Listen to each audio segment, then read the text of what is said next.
Good evening, everybody. Today we meet again, and today's topic is an extremely interesting one. We have a book discussion on the new book of Mr. Nalin Mehta on the new BJP. And this is a very topical subject, and all of you must be very excited to get into the discussion straight away. Let me take I have the honor of introducing the panelists of today and the author. We have Nalin Mehta, who is the author of the new BJP, the book which has hit the stands very recently. Professor Nalin Mehta is Dean, School of Modern Media, Advisor, Global University Systems and Non-Resident Senior Fellow at the Institute of South Asian Studies, National University, Singapore. He is an award-winning social scientist, journalist and author.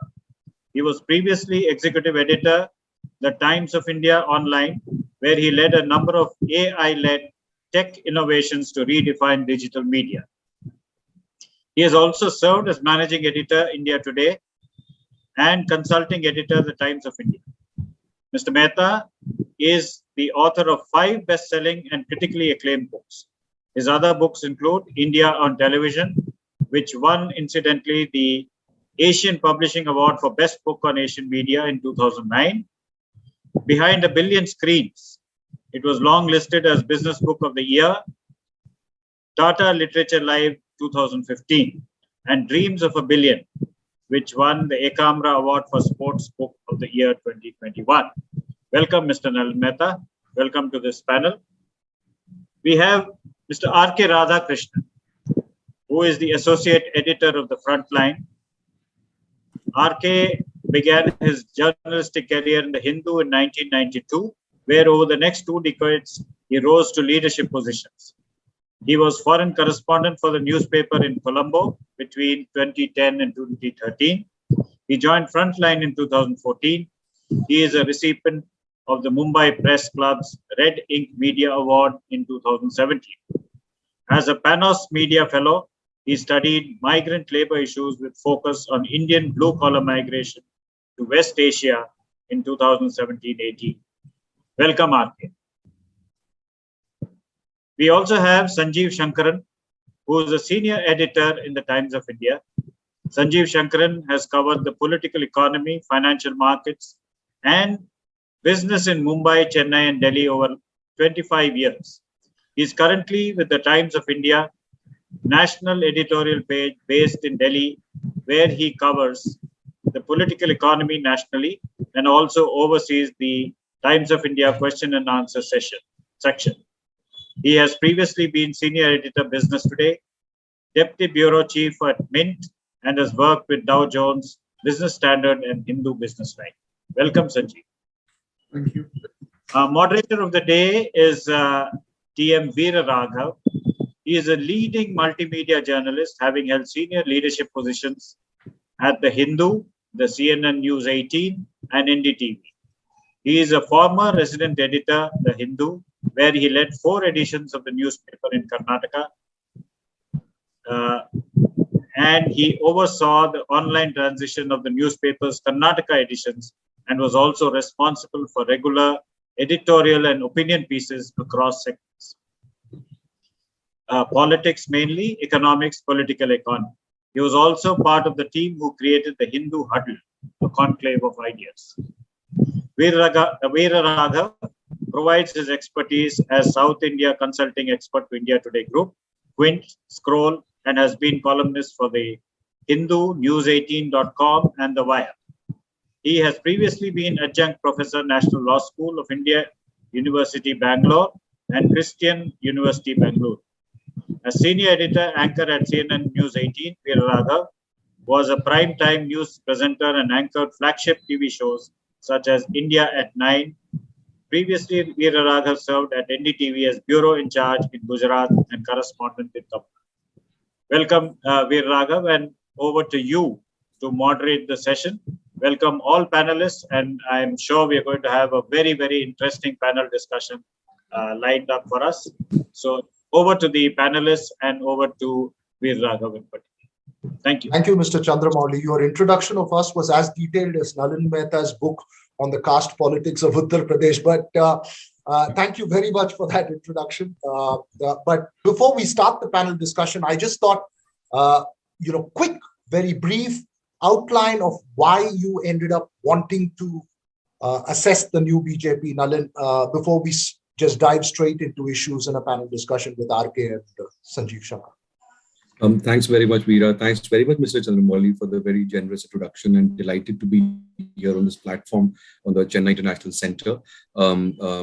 Now, to answer Veera's question, so I think, since 2014, the BJP has won more elections than it has lost at the union and at the state government levels, or done better in as compared to doing badly in compared to the pre-2014 period.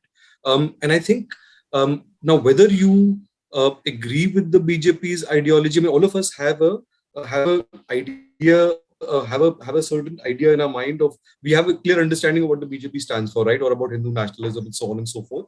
There have been many books on the BJP in the last 7 or 8 years. Some of them they're either in two categories: either they are hagiographies extolling the great leader and one side of the picture, or there are other kinds of books which are absolutely critical, both of the BJP's positioning, its ideology of Hindu nationalism, and its record in governance. Now, those are fine. I mean, all of them have a certain value and so on. We are all, in some ways, prisoners of our echo chambers. The question that I wanted to answer, and which drove me to write this book, is very simple. Why is the BJP doing much better than it did ever before compared to 2014, in comparison to 2014? And this is not a book about whether the BJP is good for India or bad for India, or whether Hindu nationalism is good for India or bad for India. That's a separate debate. This is about why is it winning more than before. One, two. I think. See, a lot of people have asked me that, why have you called it the new BJP? Why not the real BJP? Why not something like the old BJP? And I think the BJP, the BJP's, the Hindu nationalism as a force, as an idea, has been a finished idea since the 1950s, when the BJP's predecessor, the Jan Sangh, was formed. The BJP, when it was created in 1990 in its current form, the Times of India had a very interesting headline that day. The Times of India headlined its news story with the words "vegetarian but tasty party." So, I mean, that was just a small anecdote, but I think the BJP has gone through several phases of evolution, both in its pre-avatar and in its formal avatar as a BJP. It was clear to me that this BJP under Narendra Modi since 2014 is a different animal, a different kind of political animal in many ways. And the simple point, Veera, and I'll just take a minute on this. See, fundamentally, Hindu nationalism has a core constituency in this country, and largely in north of the Vindhyas, which is 16, 17, 18% of the vote. Now, the kind of victories or the kind of advances the BJP has made electorally, those are not possible with just that vote. So it's got cutting across divisions of class, caste, gender, in some cases religion. It's managed to attract to itself new classes of floating voters. Now, whether they stay with it or not is a different question. But its advances have been powered by that. The question I was trying to answer is, what has happened here and what is really happening in this country? And one last point, personally, I've been a journalist, a political scientist, looking at this for the last 20 years. I've tracked the BJP for about 20 years. I covered the 2002 Gujarat riots for NDTV. 2002, the various elections in Gujarat, 2002, 2007, 2015, other assembly elections, and so on and so forth. It was clear to me that something different is happening here. And also, I think what we did was, sometime in 2017, I started working with this very smart data scientist from Singapore, Rishabh Srivastav, and we made a lot of new data sets, putting together existing data that exists in the political economy, and created new data sets. When we started looking at it, and this started with the 2017 Gujarat election of December 2017, then we tried it again in Karnataka in the elections of 2018, and then the 5 state assembly elections of Madhya Pradesh, Rajasthan, and Chhattisgarh in 2018 December. When we started looking at those data sets, it was clear to me that something else is happening which does not fit our existing paradigms of social science or journalism, and something deeper is happening. So, and it needed a more deeper analysis. When I wrote the book based on that, now data can only tell you a partial picture. It can be completely misleading too if you get the data sets wrong or you get the questions wrong. But if you get that right, it can still tell you only what has happened. It doesn't tell you why it has happened. It also doesn't tell you whether it was purely correlation or whether something deeper was happening which was enabling this. So then we went and did a whole bunch of interviews on the ground to understand what was happening. We did more than 200 interviews with different political leaders across different political parties, did a lot of archival work, both in the BJP's archives and in its training center in Rambagh, Falgi, Pramodini in near Thane, and in the Nehru Teen Murti Memorial Library. And that allowed us to build a picture of what has really happened. 80 to 90% of what is in this book, I did not know. I'm a political junkie. I read 5 newspapers a day, and many people here are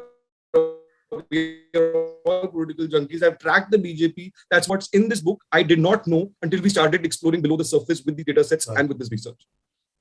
Right, interesting. As you point out, often the debate around the BJP, especially from the point of view of, let's say, a city like Chennai or South India, is around Hindutva and the polarizing ideological positions that people take. And in that, may I add that the caste structure of the saffron shawl is missed as it takes on the hijab. Your book deliberately attempts to depart from that and study the caste structure of the Bharatiya Janata Party in your first chapter, where you construct an exhaustive database with the journalist Sanjeev Singh. You call it Mehta Singh Index. Another fascinating mind as far as UP politics and caste structure is concerned. The two of you analyze the BJP's caste structure very, very closely in this first part of your book. And I think that's the outstanding part of your book, one of the outstanding parts of your book. What is your inference from that data analysis, Nalin? Is it that the BJP has structurally become a party which represents the OBCs from being a party which was considered a dominion of the upper caste? And has this happened despite the BJP having projected a polarizing, controversial, upper caste Hindutva figure like Yogi Adityanath as Chief Minister of Uttar Pradesh and the face of the party in that state? And this is specific to UP. Right. So 2 parts to that question. So let me take the first part first in order. The Mehta Singh Index is which I constructed with Sanjeev Singh. Fundamentally, we studied 4,500 politicians in Uttar Pradesh across 4 parties: BJP, Samajwadi Party, BSP, and the Congress. And we did it over a 30-year period from 1990 to 2019 at various levels. At the level of the candidates they put up for Lok Sabha elections, the Vidhan Sabha election candidates they put up, then the people who were office bearers of the party at the state level, the minister, and then finally the ministerial councils of Yogi Adityanath, as well as of what came before, which is Akhilesh Yadav's government. Now, what did we find? What we found was that, look, the dominant paradigm in political science scholarship on India so far has been, and the BJP has always been considered an upper caste dominated party historically, upper caste, urban, and a trader, Baniya Brahmin kind of party, right? That was the old paradigm of the BJP. And that was the pre-2014 BJP. The dominant paradigm, even since then, and Christoph Jafferla, who I think is, who I regard as the greatest scholar of Hindu nationalism, I mean, his book on Hindu nationalism of the 90s and his recent works, he has argued in his most recent work that the advances of the BJP since 2014 to 2019, he characterized them as the revenge of the upper caste. That upper caste in North India were driving this. What we found was entirely different.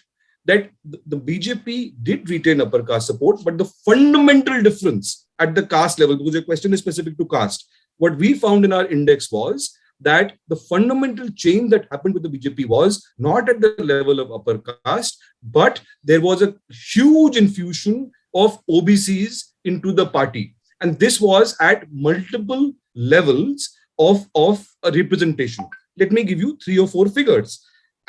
In the Lok Sabha candidates, the BJP fielded in the 80 Lok Sabha seats of UP, because this is specific to UP, in 2019, 57.5% of those candidates were either OBC or scheduled caste. We looked at in the Vidhan Sabha of 2017, the election that BJP swept in UP, 52.8% were either OBC or SC, the candidates the BJP fielded. In the ministerial council of Yogi Adityanath, and there is a charge of Thakurwad, of he himself is the presiding monk of Gorakhnath Peeth, which is the only Thakur-led Peeth in India. In his council of ministers, 48.1% of ministers are scheduled caste or OBC. And at the lower level, at the district level presidents of the BJP in UP, there are 98 district level presidents. UP does not have 90 districts, but several districts have, BJP has more than one president. So it has 98 district level presidents. The OBCs and SCs are 35%. So that has been a significant shift. The sub point to that is that these OBCs were brought in. Significantly, the OBC leaders who were given space at leadership levels across every level of the BJP in UP and across the Hindi heartland more generally, these were non-Yadav OBCs. The Yadavs are the dominant caste among the OBCs in UP, and that similarly at the scheduled caste communities, the people who were brought into the tent were non-Jatav Dalits. Because the Dalits were the dominant caste among the Jatas were the dominant caste among the scheduled caste, and they remained with the BSP. Now that's point number one. And this has been a massive driver. This is the new social umbrella the BJP built, which drove its advances. Now there are other reasons too, but at the caste level, this was one major shift. Now, I am not saying that this is an irreversible change. I am not saying that this has led to some social revolution. Those are different things. Those we will see. But the BJP brought into its tent and gave positions of power and influence and representation which was different paradigmically at two levels. One, it was totally different from the BJP that preceded 2014. And two, it was entirely different to its competing parties. So for example, in UP. So for example, the BJP gave more space to OBCs than any other party in UP in all these structures. That's important. The second thing about Yogi Adityanath, I'll give you a simple data point to illustrate the nature of the shift. Yogi Adityanath, the caricature or the representation in the Lutyens Delhi and the media world and in the larger academic world has been this is an upper caste dominated government because it's led by a Thakur. There have been atrocities or cases against lower caste. The numbers tell us that Yogi Adityanath's government has got more OBCs, 35%, compared to what Akhilesh Yadav's government had as ministers that preceded. Akhilesh Yadav is the party of the OBCs. That's one. Second, the difference is that firstly, the percentage numbers are higher for Yogi Adityanath for OBCs in terms of ministers for OBCs. Second, in Akhilesh Yadav's government, the OBCs who were ministers, all but one were Yadavs. In Yogi Adityanath's government, the OBCs who were ministers, all but one are non-Yadavs. So that's a major shift. So you're getting other castes which had lost out in that OBC umbrella into the party. The other point I want to make, and I'll stop here, Veera, just one last point. When you compare even within upper castes, when you compare, for example, between Brahmins, between Thakurs and Baniyas and so on and so forth, in Yogi Adityanath's government, you will see, okay, here is the numbers. Yogi Adityanath's Council of Ministers has got 18.5% ministers who are Brahmins, right? The Thakurs are 11.1%. The scheduled castes are 12.9%. OBCs are 35.1%. So these numbers, now again, numbers can only give you one reality, right? But these numbers show that the reality is far more interesting and far more complicated than a simple thing that just because you have a Thakur chief minister, the entire government is Thakur dominated. That's the point I wanted to make. No, it's quite a detailed exposition of UP politics and its caste structures, especially for a South Indian audience. Thanks for elucidating on that bit. But I just want to get Sanjeev Shankaran quickly and then a response from RK as well. Sanjeev, caste bases are usually things which are very, very sticky. And it shifts with parties irrespective of who the leaders are, as we've seen in a state like Tamil Nadu. Are we looking at a similar caste base in Uttar Pradesh, or what Nalin's talking about? You have read Nalin's book deeply and you've commented on it and you've had several discussions with Nalin on it. Quickly give us a response on your thoughts on this entire OBC narrative that the BJP has built around itself. A couple of points here. Nalin's book brought out the approach, the tactical or strategic approach, which went into making their success. But what subsequently, I tried to place Nalin's book, New BJP, in the context of Indian politics as it exists. And Nalin, later when you get a chance to speak, I'd like you to answer this. When I look at what the new BJP has done, it's actually played the game much better than its predecessor BJPs. But on the two things, in the sense like UP, as you mentioned, they brought in non-Yadav OBCs. Essentially, they gave them a share that their primary rival, that is Samajwadi Party, didn't give.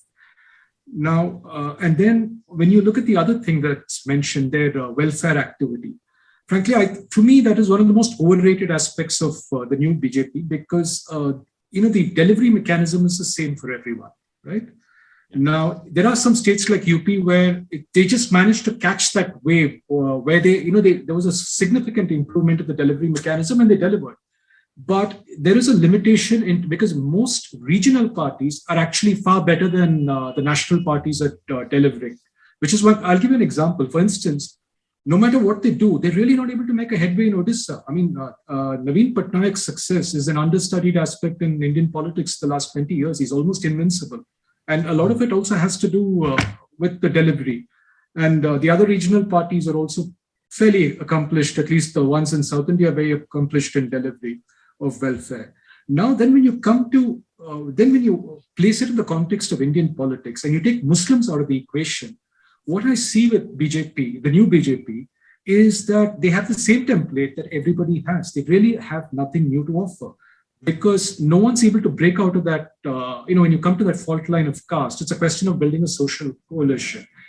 And after a point, you have nothing to offer. So then everybody BJP also has got both at the center and the state level into subcategorization of the existing reservation where, and like everybody else is struggling with it because that's a very complicated thing. If you recollect, the Maratha OBC reservation was struck down by the Supreme Court last year. It was actually Devendra Fadnavis who brought that reservation in. At the central level, the subcategorization of OBC that I think it's a Rohini Commission. I think you've written, it's there in your book, right? Yes. And I've lost count of the number of extensions it's got because it's a very, very difficult, they neither have the data nor can you, do it without leading to problems. So the new BJP is essentially a more efficient version of an old Indian playbook. And if I were to look at the larger question, is there something new in Indian politics? And like I said, I'm keeping the Muslim issue aside for the moment. Sure. I see a very efficient party at playing the game that has been played for a very long time. And I really don't see anything beyond that. Go ahead, Nalin. Quick response. So if I may, I think, Sanjeev, that's very perceptive observations. And let me respond to you on each of these. Or let me respond to at least to the first two before we get RK in and then the Muslim question we can go to later. See, on the question of caste, first the caste and then the welfare question. On the question of caste, see, it is not that the fact that the OBCs came to BJP or the non-Yadav OBCs came to BJP is not something absolutely new. After all, the BJP always had OBC leaders in the past. Kalyan Singh was one of the great totem pole leaders of the BJP. He was chief minister of UP when the Babri Masjid was demolished. Uma Bharti, who was chief minister of Madhya Pradesh, was also an OBC. I think the difference, and this is a fundamental difference, is that the earlier model of getting, the pre-2014 BJP essentially followed with other caste groups a similar model of political mobilization with non-upper caste groups as the Congress had followed. The idea was you get a senior leader who is part of your firmament, and the assumption is that large numbers of people from that caste at least will follow that leader as a totem pole leader, and you get those vote banks. What is different with this BJP is that it and beyond that, those groups did not have any stake in the power structure beyond these top leaders.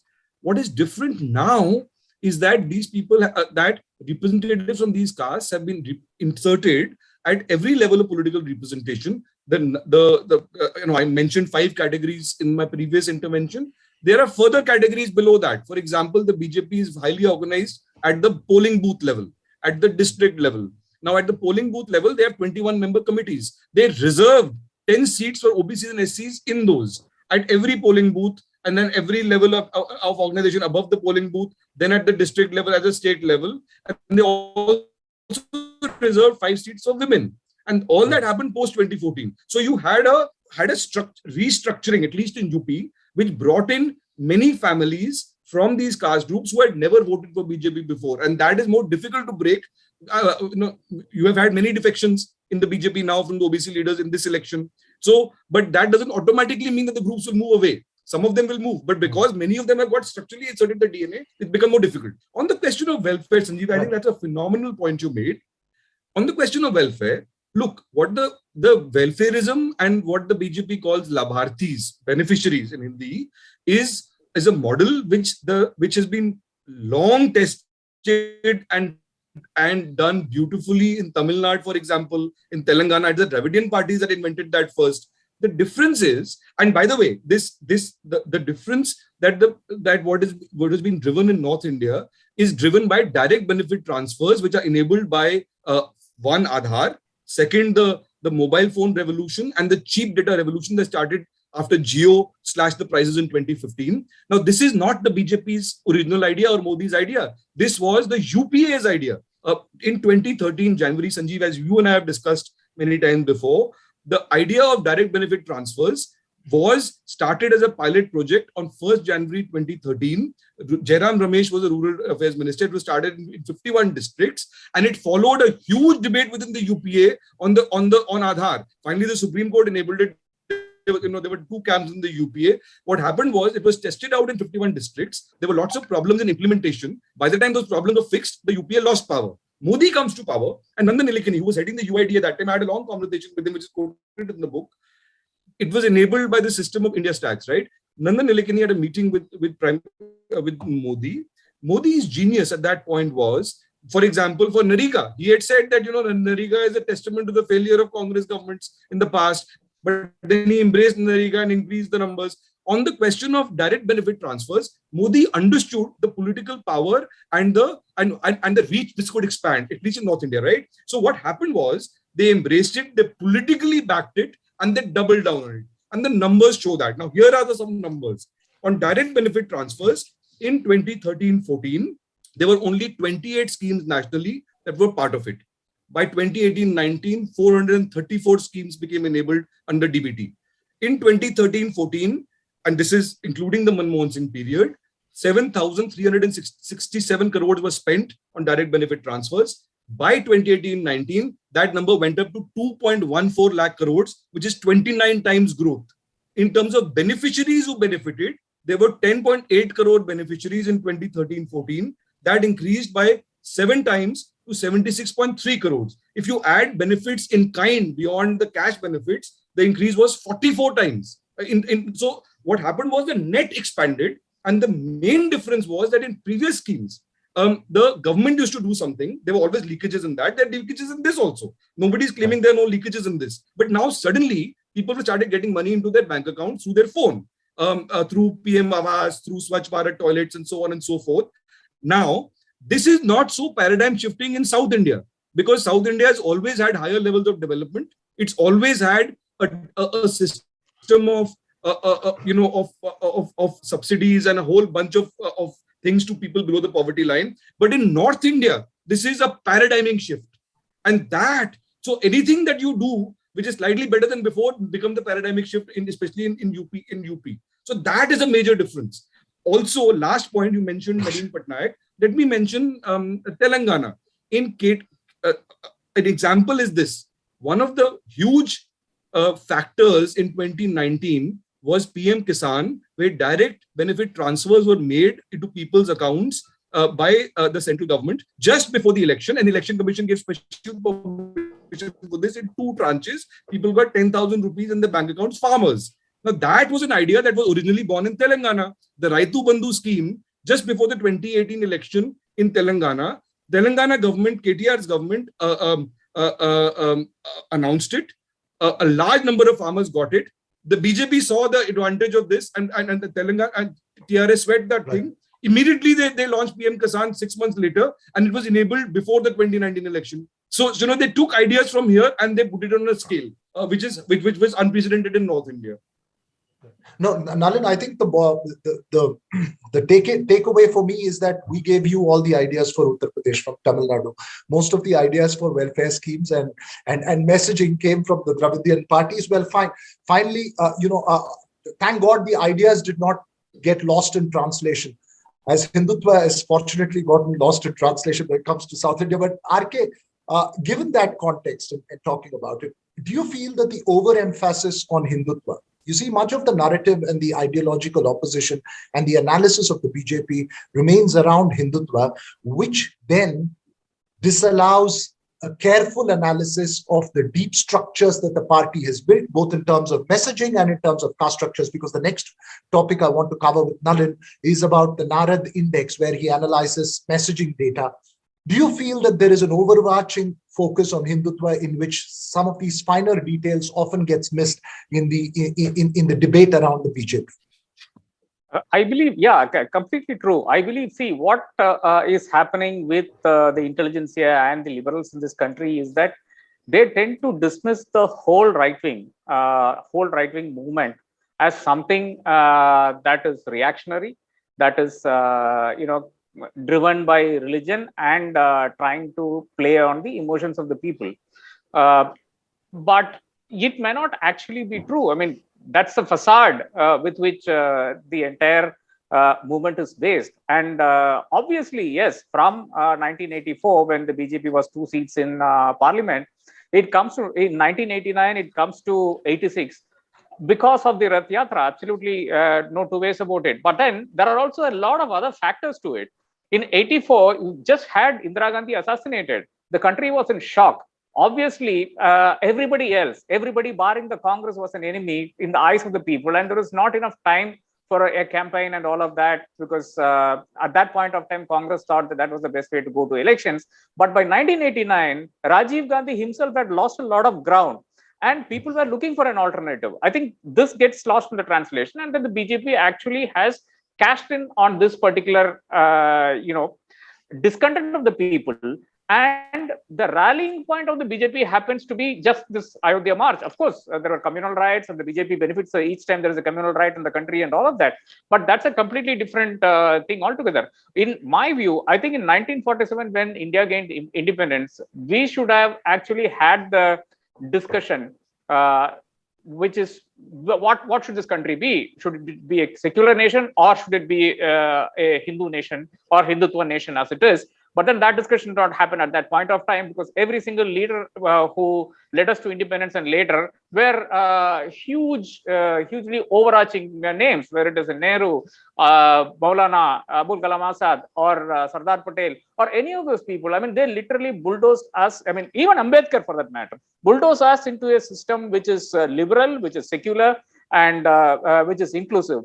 We were one of the first democratic countries to actually give adult franchise to every single person. And that actually was not really welcomed by a lot of people, educated people in itself.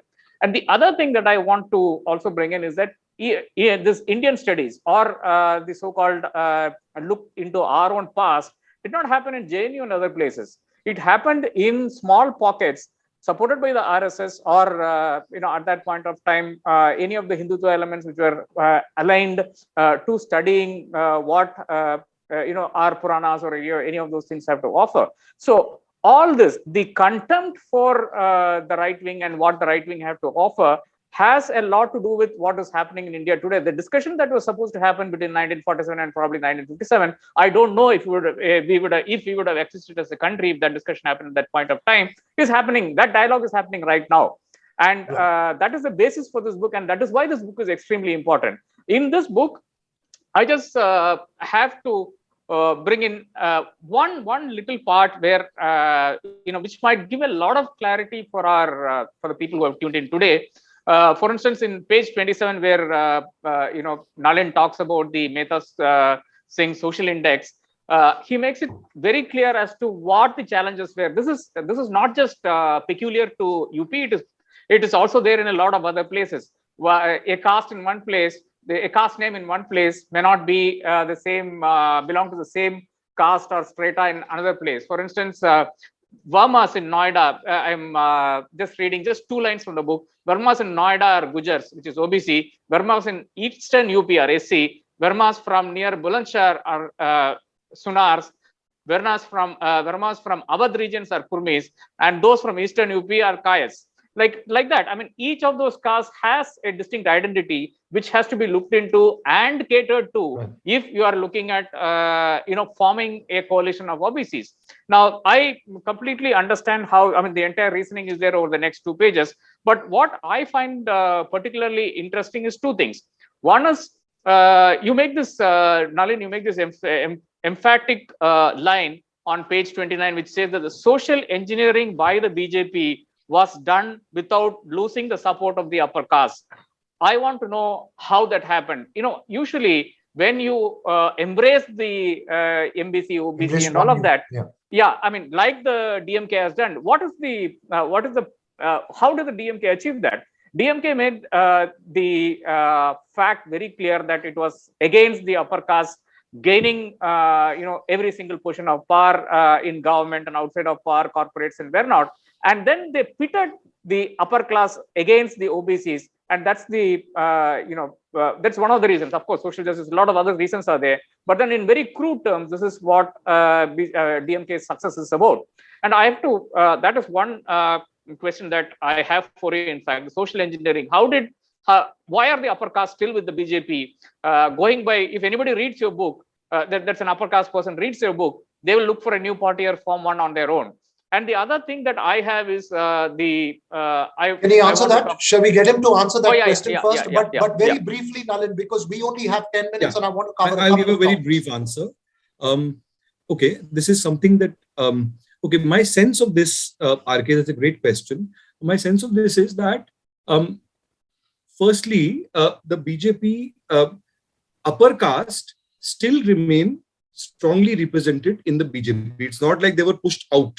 The number of Brahmins, the number of Thakurs, Banyas, and so on and so forth, they remain. What happened was when more people came in, their proportion went down, but they still retained important positions of power. But now you see, Yogi Adityanath is a Thakur, but Narendra Modi is an OBC. Narendra Modi himself is not upper caste, right?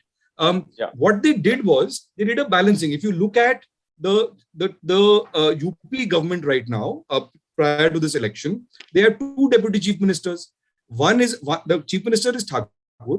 Out of the 2 deputy chief ministers, one is Maurya, who is an OBC, who was also the head of the party before 2019 in the state. The other is a Brahmin. So they did this very delicate balancing. Now, obviously, just like the Congress of before or of the 50s or 60s conference, when you bring in so many people into the tent and create a new social coalition, there will be conflict. They will, because the space for positions becomes less.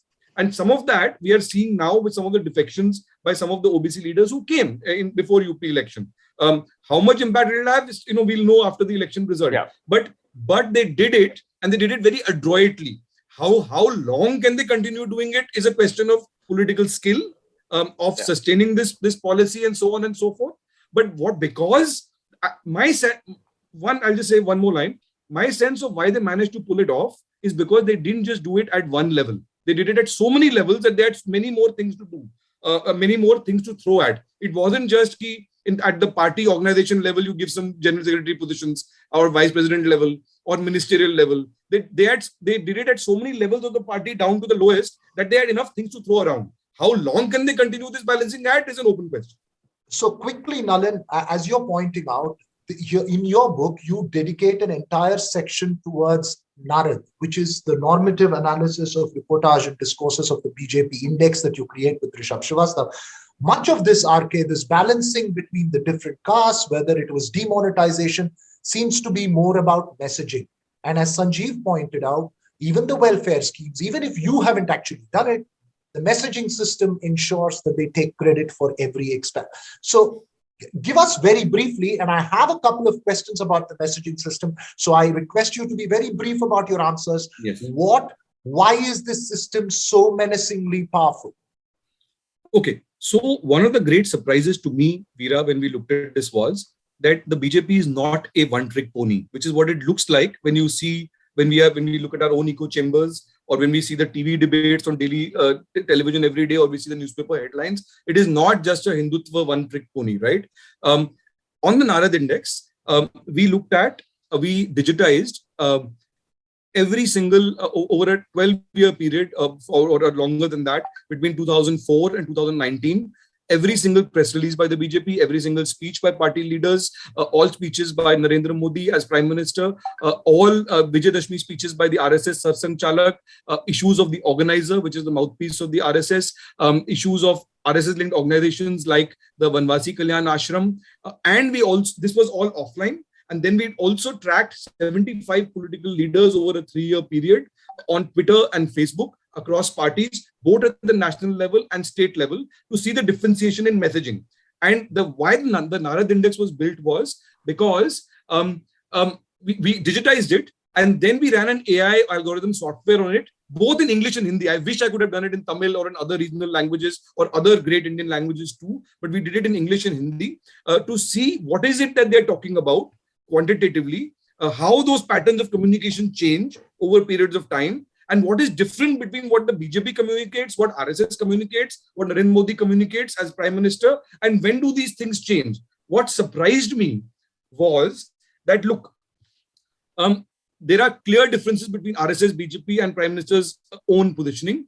Ideologically, they're all the same. I'm not saying they're different. They're from the same thing, but their messaging is differentiated and segmented in different ways in terms of emphasis and the intonation and tone to different audiences. The most important finding was that issues like development, farmers, and issues of economic progress far outweighed core issues of the BJP. You know, the core agenda of the BJP was what? Article 370, temple, terrorism, uniform civil code. Right. Those are far lower. And that was a big surprise, number one. Because, we've had a year of farmers' agitation. But the BJP, at least until 2019, managed to retain farmer support because it was talking a lot to farmers below the headline level, right? In its public communication, number one. Number two, and this is interesting, from 2016 onwards, the one thing the BJP speaks most about, even more than Narendra Modi, is the Congress. So it talks most about Congress, then Narendra Modi, and then BJP about itself. And then all these issues like development, farming, and so on and so forth. And that now, that is in its external communication. When it is communicating to its own audiences, in Kamal Sandesh, we track Kamal Sandesh with its own internal party organ, then it's not talking so much about Congress. What does that tell you? It tells you that in the BJP's own estimation and its messaging, it is positioned itself as the anti-Congress. The BJP believes, and it has been borne out by electoral results so far, that its biggest strength is the fact that it is the opposite of the Congress. Right? So it privileges that in its communication constantly. A party in power, and this was not until 2016, a party in power since 2016 talks maximum about the opposition party. Typically, it's the opposition parties who talk most about the government, right? Even more than its own prime minister. So that's the second important finding, and I'll just stop there. Right. In fact, thank you, Nalin. And sorry, and Veera, it does not do so in its own internal communication, the Kamal Sandesh, because, and my understanding of that is because to the believers, to the already converted to the BJP's cause, it doesn't need to tell them that we are the anti-Congress. They know that already, right? So to them, it's talking about its own core issues more. Right. For more, you will have to read Nalin's book because there is so much there that we can't cover in just a 45-minute conversation. But given the point about Congress and RK and Sanjeev as well, I want to just read a quote of Jairam Ramesh in Nalin's book in page 151, when Nalin takes this question of messaging of the BJP to the Congress, and this is Jairam Ramesh, all right, and as quoted by Nalin in his book. He says, I have no reliable data, but I've been told that they have 500 people working 24/7 on social media. We had 25 people working social media 24/7 in Delhi. If you add the number of people in other states doing social alone, then nationwide that number would not exceed 60. BJP had at least 10 times the number in terms of manpower resources and in terms of financial resources. We were easily outflanked, and it was visible in the disparity in presence. Do you see that very publicly? Very quick answer from response to that disparity that we see, RK and Sanjeev, because I want to take one last question to Nalin on another issue, which is extremely important, which is about the minorities and how the BJP approaches the minorities. Quick. Do you want to go first? I see the disparity when you're comparing BJP with Congress, because I don't think there's a contest there any longer. I don't see disparity on that scale when you're looking at an assembly election, when BJP is taking on a pretty good regional party. Regional party. Right. That's an interesting point, right? RK, perhaps that's the reason why they've not been able to make inroads in Tamil Nadu. And that, to my next question to you, maybe we can throw this to Nalin. Do you see a future for the BJP in a state like Tamil Nadu, the last frontier? I would be terrified to answer that question in this audience with RK and Sanjeev Shankran and Veera and this audience. You guys will know much more about Tamil Nadu than I would, but here is what I will say. Look, I think the BJP, we make the mistake of thinking that the BJP, because the BJP and its ideology that it represents, we think it's a unitary animal. I think the BJP is a different animal in every state. It's very different in the northeastern states as opposed to the Hindi heartland and as opposed to the states south of the Vindhyas. Tamil Nadu is different. We all know the kind of back channel stuff that happens between the BJP and the ADMK. But I think the beyond Karnataka, see, Karnataka is the one big outpost of the BJP, and not now, but since the 90s in South India. I think the next place where you will see advances of the BJP in South India is going to be Telangana. And the reason for that is the complete collapse of the Congress in Telangana.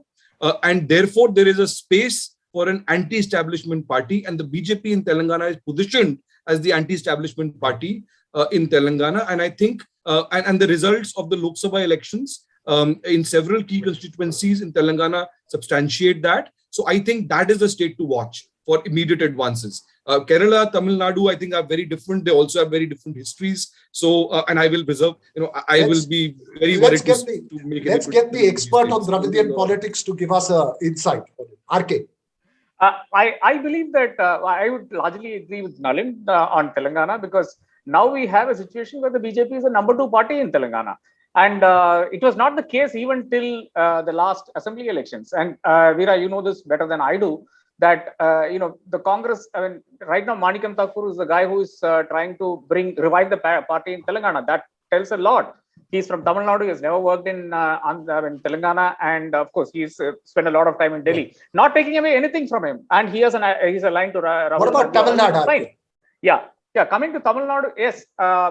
I think they're trying exactly the same thing that they've tried elsewhere, which basically is trying to string together the smaller backward castes, most backward castes, and OBCs, which are not represented in political parties, like, for instance, in ministerships and in district secretaryship.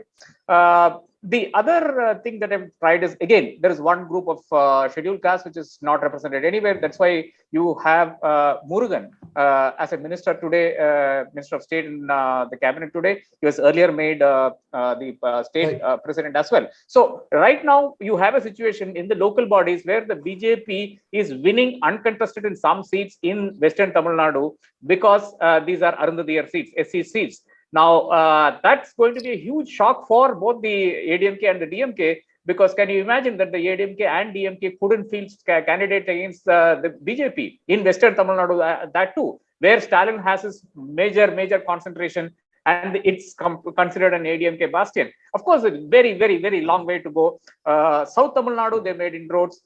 there is definitely a lot of inroads in Western Tamil Nadu. It's going to take a while. I would put it 10 to 15 years at the rate of growth that they're going at this point of time. Of course, there is it's technology aided. There's a lot of hanky panky. Also, all the AAS changes and a lot of other changes as well. One sentence about Kerala. Kerala, the change is going to happen much earlier than all of us think. And we are going to be in for a huge surprise when it comes to Kerala. The kind of people who are shifting to Kerala, to the BJP from the Congress is stupendous. They got one thing wrong in the last elections. This problem with the SNDP, the float, where they had Sri Narayana Guru.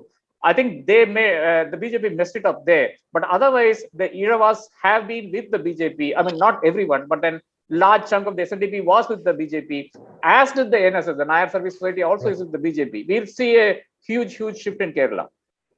Right, interesting points. We will ask the all-important question on Nalin's predictions for Uttar Pradesh at the close of the show, so that you keep listening to it till then.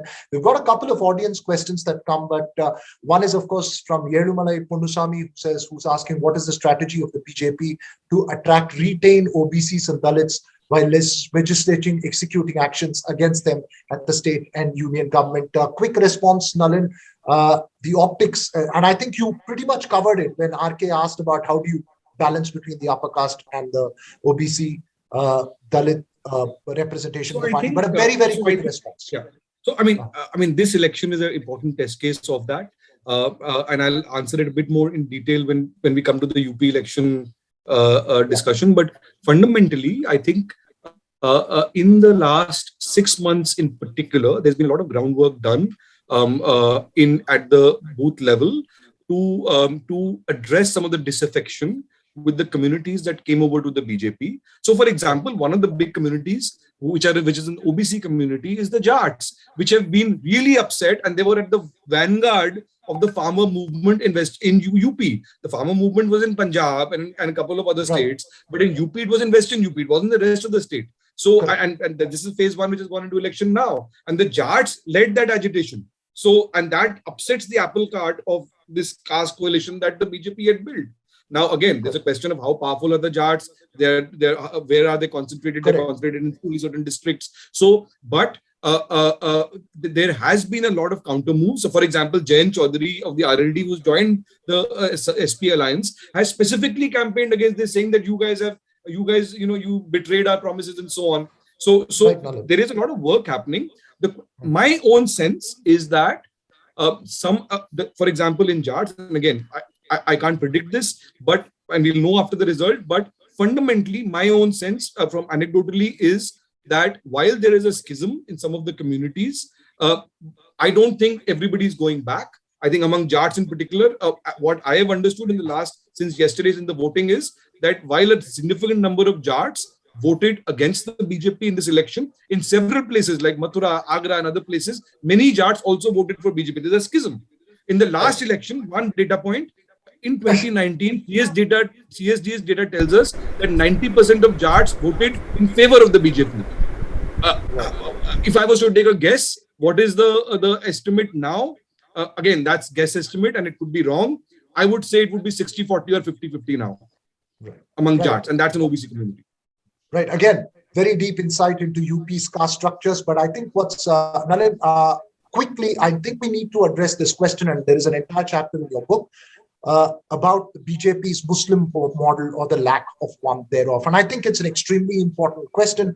As we talk about Hindutva and as we talk about caste politics, this is a political party which has brazenly decided that it will not field a single Muslim candidate in Uttar Pradesh, in a sense being extremely unapologetic about its Hindutva stance, at least in Uttar Pradesh. How does it reconcile with the claim of Sabke Saath Sabka Vikas when it doesn't want to field the candidates? And is this really benefiting? Again, I know it's towards the end of this conversation. We only have about 5-6 minutes left. But yes, a quick touch on this question. How does this work in terms of its messaging? This is a very important question. I think, historically, what the BJP has done is not a huge departure from what the BJP has done in UP from the 1990s. And let me illustrate by pointing out, look, all of us noticed in 2017 UP elections when BJP did not field a single Muslim candidate in a state which has a significant Muslim population out of the 403 seats that went to election. The BJP then repeated that in 2019 when out of the 80 Lok Sabha seats, it did not field a single Muslim candidate. But let me put this in perspective. Look at the BJP's Lok Sabha candidates from UP over the last 30 years. In 1991, it fielded 0 Muslim candidates. Just before the Babri Masjid demolition at the height of the Ram Temple agitation. 1996, 0. 1998, 1. 1999, 1. 2004, 2. 2009, 1. 2014, 1. 2019, 0. What that tells me is that the BJP has gone back. See, after the demolition of the Babri Masjid, the BJP, when it moved into the phase of coalition politics under Vajpayee, it played the game of tokenism. And it never gave representation to Muslims even before. There was always a token Muslim. For example, even when the BJP was formed, Sikandar Bakht was one of the co-founders of the BJP. He co-wrote the constitution of the BJP along with several other, along with Ram Jethmalani. But the BJP never gave serious representation beyond tokenism till the 90s, until the coalition era of Vajpayee.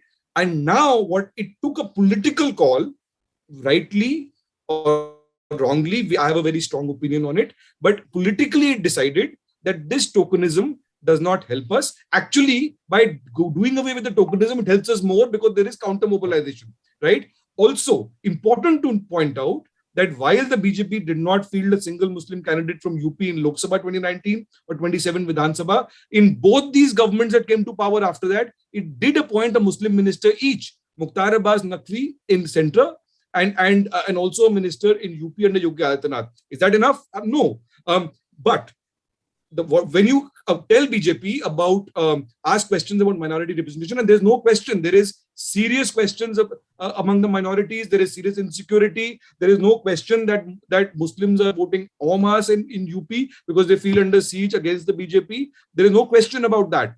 But what does the BJP answer when you go to them with this question? They say Sabka Saath, Sabka Vikas. The data that I show by looking at government data is, when I looked at 2 schemes in particular, PM Awas Yojana and Swachh Bharat toilets, and the government over a period of time has tabulated beneficiaries both by caste and religion. The representation of Muslims in those is pretty much on par with the share of the population. Okay. That the data shows very clearly. Is that enough? That's a different question. Right. So quick question in terms of optics. I want very quick responses from RK and Sanjeev before I take my final couple of questions to Nalin. In terms of optics, how does that narrative play out? You have a UP election, you have a first phase, you suddenly have a hijab versus saffron shawl controversy that breaks out in one part. Is Hindutva still the reliant plank of the Bharatiya Janata Party? And because it is the central pole of Indian politics, has that become, as Nalin points out, tokenism for other political parties? Is it tokenism that the other political parties are following? RK, quickly you, before I get to Sanjeev. Yeah, I think there's a part of the answer is there in Nalin's book itself. Like, Nalin says that he was waiting for the Deputy Chief Minister in UP right outside his office, and there were a whole lot of Maulanas waiting along there to meet the Deputy Chief Minister. Now, you contrast that with the later part of the chapter, which says that there is no Muslim element at all when it comes to the BJP's electoral approach. So when it comes to an election, all these things help, whether it is a Hardwar assembly or whether it is Muzaffarnagar mein the meat controversy, or it's any of those things. All these things help and to consolidate a Hindu vote. And I think this the largest victory of the BJP is to bring together this completely varying kind of people into this Hindu fold to the extent that I see common cause not with my neighbor who is a Muslim, but with a Hindu who doesn't speak my language, doesn't understand what I'm trying to say, or doesn't share my food habits or culture or whatever. So I think that is the BJP's greatest strength when it comes to electoral victories. Right. Sanjeev, quick thoughts before I take my final couple of questions. I think hijab and everything else helps BJP because the median view in the country is, I'll give you an example. For instance, nobody speaks about it. No other, like, for instance, Congress rarely talks about it. Samajwadi party does not comment on it. 10 years ago, they would have had something to say. Now that they don't say, tells you a lot about how much it helps BJP. Now, Right. again, I think it's sad, but electorally it works for them. Which is why a Samajwadi party would have to go and declare that they can build a Ram temple faster than even the Bharatiya Janata Party. And that's the tokenism that you're talking about, Nalin. Nalin, quick question to you. The BJP seems unassailable. It seems like 303 was a shocker for most opposition parties in India. Is 303 the peak of the BJP, or are we to see a higher peak? So I think the BJP has got, at the end of the book, I have listed out 5 challenges for the BJP going forward, which are serious challenges, and 2 advantages which can mitigate those challenges. The first challenge, I think, is the fallout of the coronavirus and what is happening with the economy. That is a serious challenge, not just in terms of growth rates and so on, because one of the key factors driving the BJP's growth is the money that has been spent on welfareism and Labharatis. If the economy does not grow at paradigmic growth shift, then the money at some point will run out, right? And there are enough numbers that show that. So that's a broader point. I think the second point is that, so by the way, consistently the RBI surveys show, consumer surveys show, that while people are very aware about the hit they have taken to their own jobs and to others and the environment, about job environment over the last 2 years because of the coronavirus, also people have consistently remained a bit more hopeful that things will change. At some point, if that expectation changes, that will start hurting the BJP, and that's an open question. The second is the China border standoff. See, for a party that is built so much on muscular nationalism, we all know with Balakot and Pulwama what happened. Now, the China standoff is an evolving thing, right? And China is, I mean, there's a larger strategic question on that. If that spirals out of control, if there are more incidents like Galwan and so on, right, it's an open question. So how the BJP deals with that. And that's an imponderable, just like the economy is an imponderable. The third, I think, is the question we've already talked about, which is that when you build new caste coalitions and new social coalitions, there are problems that come with expansion. Just like the old Congress used to be, everybody's in your tent and everybody will eventually keep jostling for it. So that's how the BJP deals with it going forward. So for example, in Madhya Pradesh, Jyotiradittya Scindia came in, he brought in so many of his followers with him, and they were given, many of them were given ministerial representation. There is tension between the old guard and the new guard. So those are things how you resolve. That depends on how the leadership at that point deals with it. The fourth question is the question of leadership after Modi in a post-Modi era, because there is no question that Narendra Modi, and this is one of the points raised in, I think, the comment section too, that Prime Minister Modi continues to bring a premium to the party. This new BJP has been built by ideas and execution by Narendra Modi and Amit Shah, but he personally also continues to be the most popular leader in India. There's no, I mean, the India Today Mood of the Nation survey shows that. Now that there's been a decline in that in the last 1 year, 1.5 years, but there's been some recovery too. But the next leader is way far behind. In a post-Modi era, what will happen? Now, my answer to that question is that, look, there is a liberal assumption that once Modi goes, this is a black swan event, this party will collapse.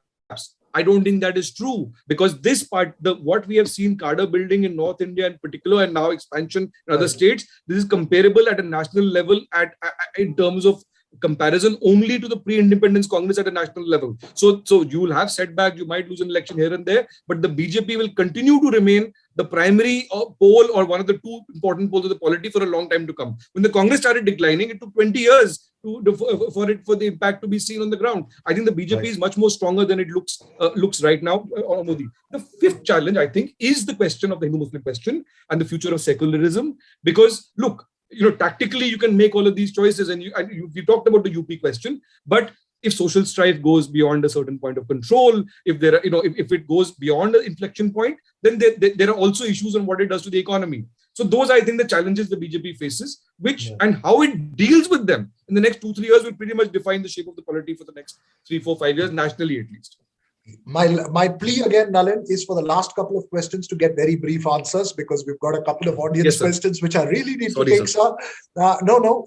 This one is actually funny. I think this question should be targeted to BK Subramaniam says, do you have any plans to write a book, The New DMK? If you consider the DMK of 1970s is changed radically in 2020, 2021. RK, quick response. Are you thinking of a new DMK along with Nalin Mehta?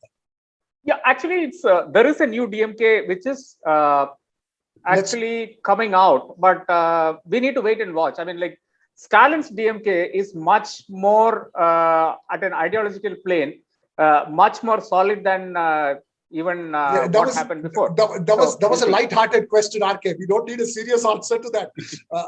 That was. But RK, you must write a book on the DMK. Yeah, RK and Nalin. I would wholeheartedly second that. You must write a book on the DMK. I'll put breaking news. RK and Nalin Mehta to write the new DMK, the next, and the Mehta Singh index becomes the Mehta Radhakrishnan index for Tamil Nadu.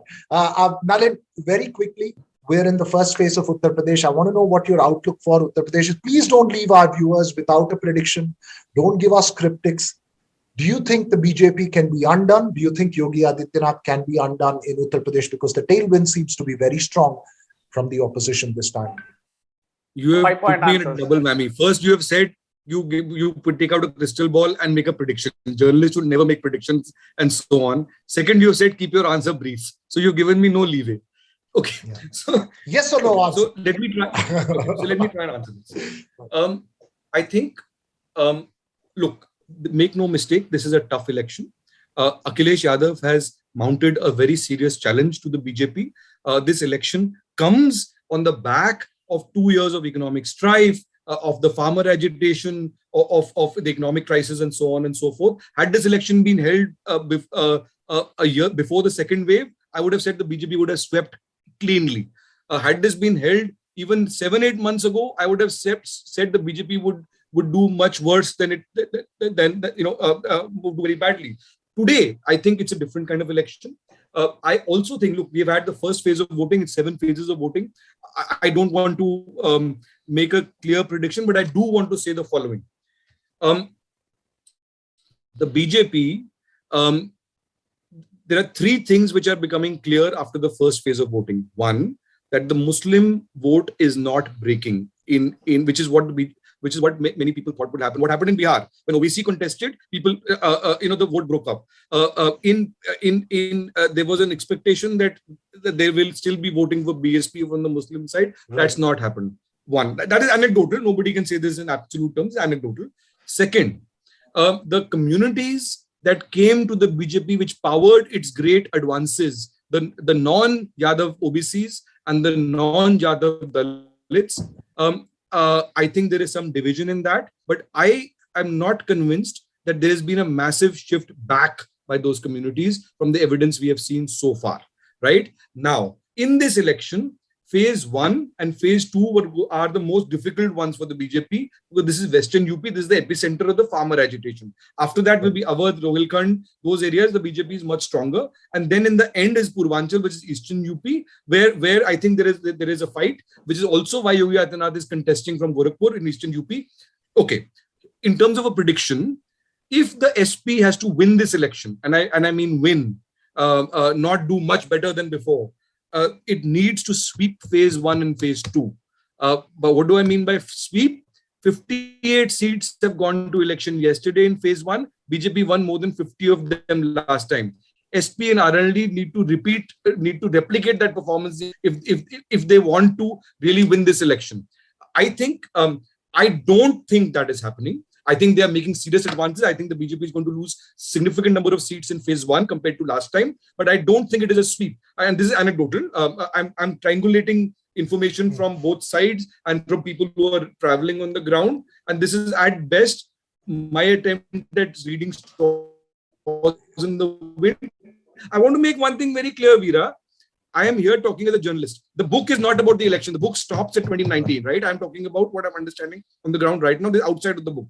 Second point, I think, see, the key difference here compared to Bengal. In Bengal, the BJP lost significantly because it became a 2-horse race where the Congress and the left melted away. In a two-horse race, when you BJP has a strong challenger, it will always be at a disadvantage if it's not the Congress in North India. In UP, BJP had about 40% of the vote last time. DSP had about 20%. Let's say the BJP loses 10% of that vote. Even that is the vote with which Akhilesh won a majority in 2012. So for the BJP to lose power, you need to see 2-3 things happening. You need to see the BSP, which was 20% of the vote last time, to go below 10%.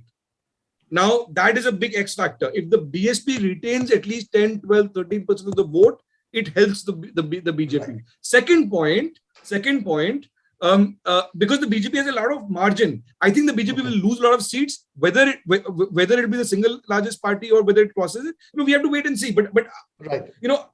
The voting percentage yesterday was 3 percentage points lower than 2017. It was 63% right. In 2017. It was 60% in phase 1 yesterday. Right. I get it, Nalin. You're trying to look through a crystal ball without having one in front of you. But I think the fundamental point that you make is that the book, it's got 800 pages. Please don't link it to one election. It's about a detailed analysis of what Nalin has seen from 2014 onwards, 2019, deep-rooted changes that have come through the BJP. We will possibly get Nalin to jump in with a response after the elections are over. Mr. Purnaswamy, do you have something to say? But very quickly, sir. You've raised your hand. Yes. No, very quickly. We are done with the. My question was aimed at the policies and programs of the BJP government against OBCs and Dalits. But it is not the question of attracting few individuals to the party and then making the people as fools. Why this representation has not revolted against the policies of the anti-Dalit and OBC policies? For example, the reduction of the allocation in the budget for the scholarship of SCs and refusing to give 27% reservation in education and employment for OBCs. It is based on policies, not on numerics and data. Correct. Point taken. Sir, I think that's a very good question. May I respond to that, Peter? Very quickly, because we're out of time. Yeah, I think that's a great question. I think, I think one side is people make up their minds, in my view, in my humble opinion, people make up their minds on multiple counts. One is policy is one factor. Representation at the ground level, at the village level, state level, all that is another level. Right. And a lot of people got representation in a way that they didn't get before. Two. Third, I think at the EWS level, when the EWS quota was brought in, for example, that also led to a lot of backlash because people said now the reservation quota will go down. I think these are evolving debates. Sanjeev Shankaran mentioned the Rohini Commission, and it goes back to the question that RK raised and how sustainable is it? And that is about how you definitely manage all of these things and put out a messaging that works or people buy or don't buy. But yeah, it is definitely a challenge as they go forward. Can they maintain this and the delicate balancing act between different things which could be contradictory? I think Nalin has to come out with another book post the 2022 UP elections on how all this has worked out. But thank you so much, Nalin. Thank you, RK and Sanjeev Shankaran. It was fascinating listening into you, though we still don't have a prediction for Uttar Pradesh and what's going to happen. But I'll give it back to Mr. Chandramouli at the CIC. Thank you. Thank you very much for that very, very interesting discussion. The book is a fascinating read, and so I'm sure many of our listeners are going to go and read that book. It's a heavy read, but I think it gives a lot of perspective on the party and how it functions. Thank you, Radha, for that insight from the South, and thank you, Sanjeev, for your inputs too. And Veer Raghav, as usual, it was a fantastic effort at moderating so many points of view and bringing in so many facets, which was extremely interesting. For our next program, we have again a book discussion on the Leadership Shastra by Pradeep Chakravarti. This is on the 19th, and we hope that all of you in the audience join us again on the 19th with a new panel and a new book to discuss. Thank you very much, all of you. Thank you. Good night. Thank you very much, sir. And thank you very much to everyone who joined in. So, thank you, Nalu. Thank you, RK.